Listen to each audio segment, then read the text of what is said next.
Hello YouTube, LordSugarBuff99 here, and today I will be showing you how you can take photos of water droplets. So all you need is a camera on a tripod which allows you to take photos at varied shutter speeds. You need a black tray of water. Black is the best colour because I'll explain why later in the video.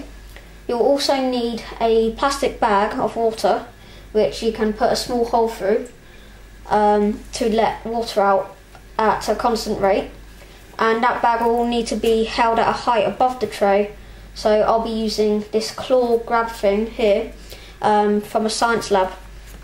It's optional, but advised that you use some backgrounds so you get a nice reflection on the water from a flash. So you could use plain if you're going to be using colour filters, or you might want to use some patterned ones. And today, this is optional, I'll be using a magnification filter, and I'll also be using some colour filters here. Before we start taking photos, we'll need to change our settings on our cameras. So first of all, we'll need to flick to manual mode. Then we'll need to change our shutter speed to around 1/4000th of a second, and we'll need an aperture of between 5.6 and 7.1. You'll also need an ISO of around 100, since this is the ISO I'll be using in this demonstration. Okay, so now we've set our camera up, we're now ready to take some photos of water droplets.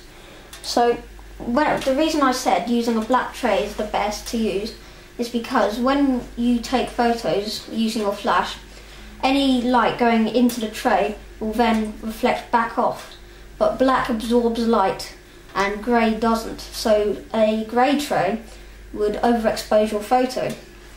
So once you've got your tray and setup ready, you can then start to poke a small hole in your bag to start letting droplets fall out. So once you've done that, you might need an object, say a pen, but I'm going to use my finger just to set a manual focus right where the droplets of water are hitting the pan or tray. So once you've set a manual focus, you can then start to take some photos.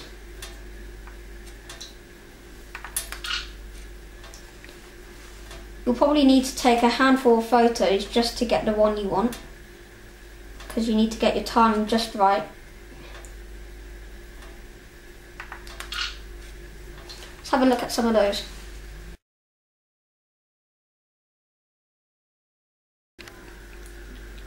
Okay, so they weren't too bad, but you can make your photos better by using some sort of filter. So I'm going to use this yellow colour filter, and I'm just going to stick that on the end of my camera. Now this will still have the same effect, except any light that comes into the lens will seem yellow, since all other colours of the spectrum are being stopped by the filter except from yellow. So use the same technique by taking photos just at the right time.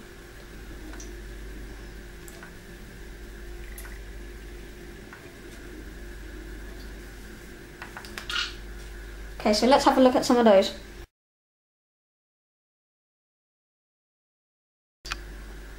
Okay, so that's a big improvement. Now I've taken my yellow filter off, I'm going to replace the background with a fishy background.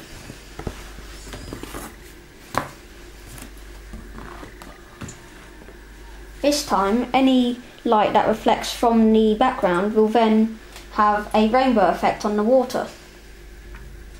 So use the same technique of manual focus and trying to get the right timing.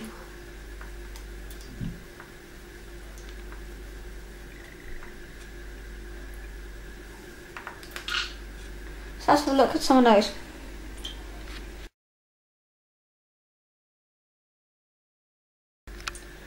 That was good as well. But now I'm going to flip this over for a different background. A spottier background.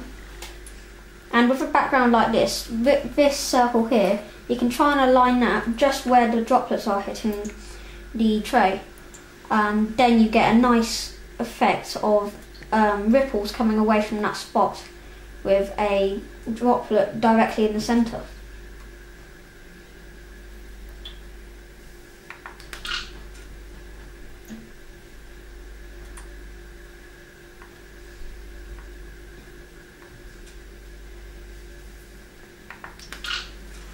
Let's have a look at some of those.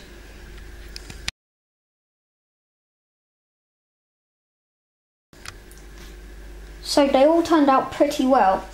Now you could also add more artistic effects, such as adding food colouring to the water, or maybe even putting an apple in the fore or background to create a nice fruity artistic effect, as a water droplet either hits the apple itself, or maybe even hits the water just in front or behind it.